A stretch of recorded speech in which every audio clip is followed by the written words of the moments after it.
everybody. I hope you're doing well. I hope you had a great week. And I look forward to seeing you guys again here, hopefully soon. Our gospel reading today comes from John's 14th chapter, verses 15 through 21.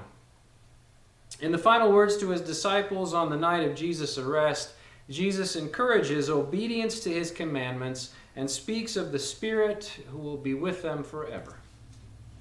And our reading. If you love me, keep my commandments, and I will ask the Father, and he will give you another advocate to help you and be with you forever, the Spirit of truth. The world cannot accept him because it neither sees him nor knows him. But you know him, for he lives with you and will be in you. I will not leave you as orphans. I will come to you.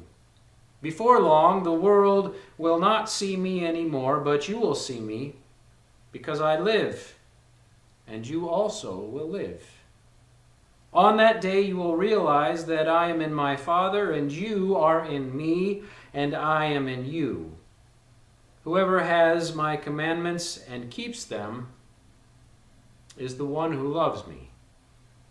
The one who loves me will be loved by my Father, and I too will love them and show myself to them. The word of the Lord.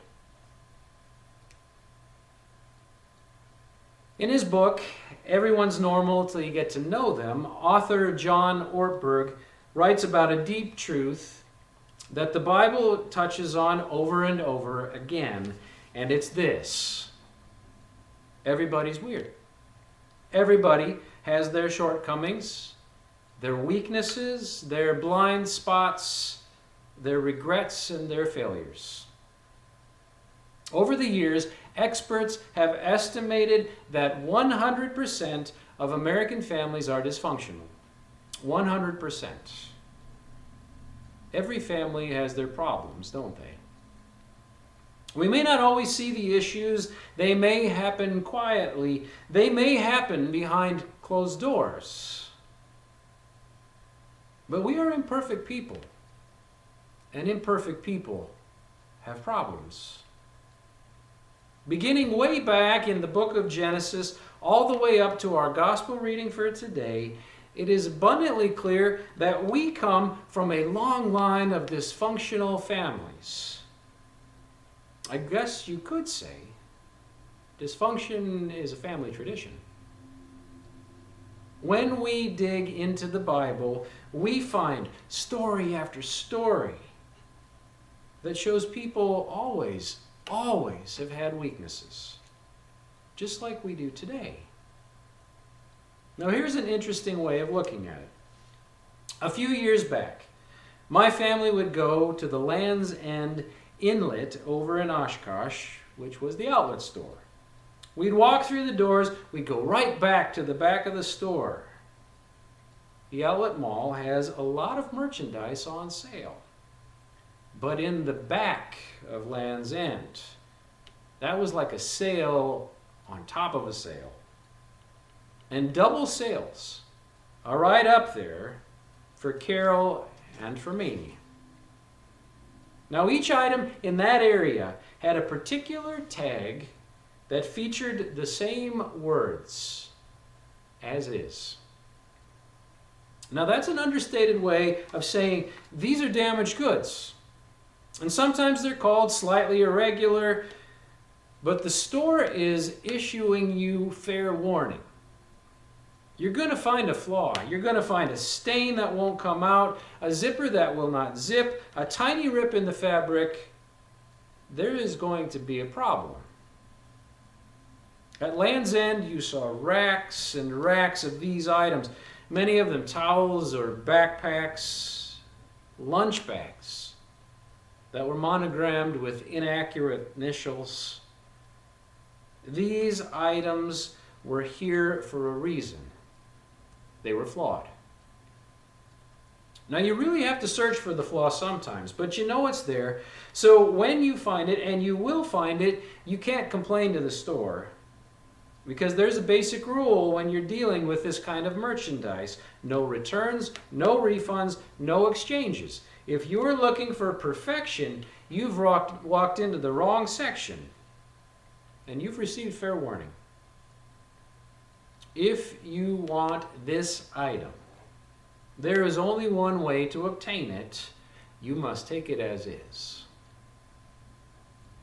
Now, when you deal with human beings, you walk directly into the as is section. Think for a moment about someone in your life, maybe the person you know best, someone you love, and that person is slightly irregular. That person comes with a little tag. There is a flaw here. Maybe a cruel tongue, a passive-aggressive approach to conflict, a temper that flares up, or loyalty to a football team that you just know is inferior. When you see that flaw, and you will see it, don't be surprised. Because if you want to enter in a relationship with anyone, there is only one way, as is. But how many of us are tempted to think somewhere out there are normal people? The people without flaws, who oddly enough think just like me. Well, in today's gospel reading, Jesus gives his final words to his disciples. Right after this, Jesus will be arrested, he will be tortured, he will be hung on a cross to die. And Jesus' words are very clear here. Keep my commandments. What are Jesus' commandments? Well, there's another story in the Bible where a man comes to Jesus with that exact question. Listen to this. Teacher, which is the greatest commandment in the law? And Jesus replied, love the Lord your God with all your heart, with all your soul, with all your mind. This is the first and greatest commandment. And the second is like it. Love your neighbor as yourself. Today, Jesus reiterates at nearly his last breath to keep his commandments, to love God, and equally important, to love your neighbor. Loving your neighbor is pretty important right now. Maybe you can feel the same things that I am. Anger and anxiety and people taking sides and itching to prove their point. It's interesting, just the other day I had a conversation with a friend about the lockdown. And in the course of that conversation, we discovered that the information that we had each read was very different, which meant that we both arrived at different conclusions. That shouldn't be surprising from imperfect people, should it? In the weeks ahead, our church will be in discussion about how to open again safely. Your council and I have already been working on this. And I wish I could tell you this will be easy. But this is not going to be a simple process. And so, as your pastor, I am asking all of us to take a step back and a deep and calming breath as we figure this out together.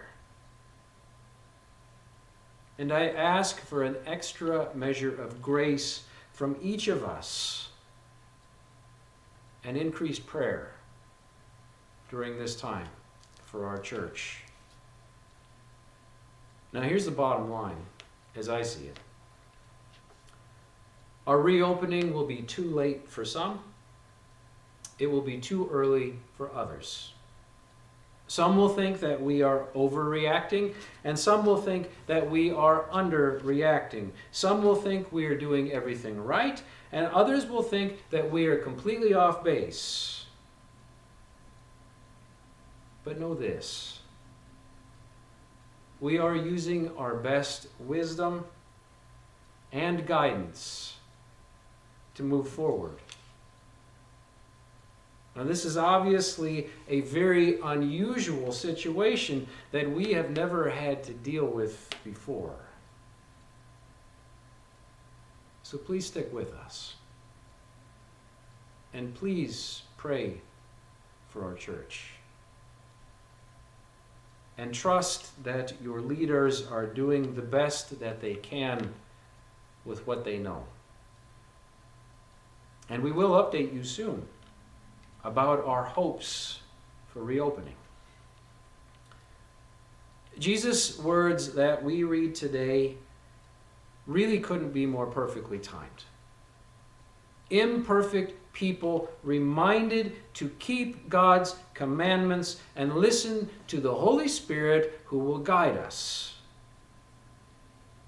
Jesus talks to his disciples about a guide, a counselor, a comforter who can point us back to God and remind us of what is really important in life.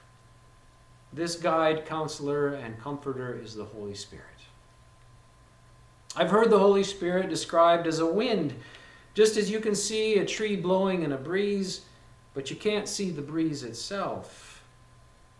You can see the Spirit of God moving in people's lives, but you can't see the Spirit itself. When Jesus walked on earth for some 33 years, the Spirit of God lived within him. And when he went back to heaven, that same Spirit returned on Pentecost to live in us as the acting presence of God in our world. Now, I know that can sound a little Twilight Zone, but here's the thing. The Holy Spirit always quietly points us back to God. When we start to think, God, I can do this on my own without you, I can make a living, I can get by day with my friends and my family, I can do this all on my own. When we start to rely on ourselves, the Holy Spirit gives us a nudge. The Spirit says, let me help.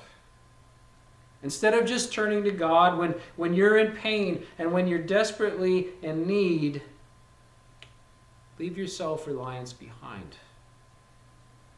Don't let money fool you, or success, or looking good, or feeling good, or having enough stuff. Make your life about more than just your life. Get the real thing. Get the things that are going to last with God. Now, a lot of us probably wish that the Holy Spirit would just really make its presence known. Show me exactly what job to take, which doctor to go to, what direction to turn. Show me what to do with my troubled child, or my troubled marriage, or my troubled finances. Today, for me, show me exactly what to do to safely reopen our church. We wish that the Spirit would loudly tell us exactly what to do. But the Holy Spirit is the still, small voice of God. And it is always pointing back to love. Now think of that. When you read something online you disagree with this week, when your blood starts to boil and you think to yourself, how on earth could they have that opinion? Think of this when you see your neighbor in the grocery store and within a minute of talking to each other, you know you are not agreeing. Right now, the question that is so important is this: how do we love those we disagree with? And while I don't have all the answers, I'd like to offer 2 recommendations. First, discover why you think the way you do and why someone else might think differently. Like my discussion with my friend earlier this week, there needs to be a little background and a little bit of research. Why do you think that way? After all, Jesus said it is easy to love people who love us back. It is easy to love people who agree with us. Anyone can do that. But Jesus says we are also to love those who don't love us back and those who disagree with us. Now that's a whole different ballgame, isn't it? In our weekly Bible study over the many years I've been here at Lord of the Lakes, we've had a lot of good conversations with people who have very different views. And one observation that I have made is that the target is often the same. For example, we all want to feed hungry people. But the way to reach the target is where the conflict arises. And keep in mind, we may not agree. We may never agree. But we are still called to love. Even in the midst of disagreement, we are called to love each other. Our reading today says it this way: keep my commandments. We are to love God, and we are to love our neighbor. No exceptions. And the second point, and perhaps the most important, about how to love in the midst of disagreement: don't do it alone. In humility, bring it to God. In prayer, let the Holy Spirit guide you in prayer. I'm always struck by how prayer can diffuse tension and even anger. To acknowledge God brings us back to our own awareness of our own imperfection, our own stubbornness, and our own pride can be brought under control in God's presence. I'd like to close with one of my favorite stories that I think brings this point home. A young couple moved into a neighborhood, and the next morning while they were eating breakfast, the young woman saw her neighbor hanging the wash outside, and she said, "That laundry isn't very clean. She doesn't know how to wash correctly. Maybe she needs better laundry soap." Her husband looked on, remaining silent. Every time the neighbor would hang her wash to dry, the young woman would make the same comments. A month later, the woman was surprised to see nice, clean laundry on the line and commented to her husband, "Look, she's finally learned how to wash correctly. I wonder who taught her how to do this." The husband replied, "I got up early this morning and I cleaned our windows." And so it is with life. What we see when we are watching other people depends on the clarity of the window through which we look. Prayer can clean the window. Love others as Christ has loved you. Keep the commandments. Love God and love your neighbor. Today, tomorrow, and always. Today I'd like us all to join together in unity in the Lord's Prayer. Our Father, who art in heaven, hallowed be thy name. Thy kingdom come, thy will be done, on earth as it is in heaven. Give us this day our daily bread, and forgive us our trespasses, as we forgive those who trespass against us. And lead us not into temptation, but deliver us from evil. For thine is the kingdom and the power and the glory forever and ever. Amen.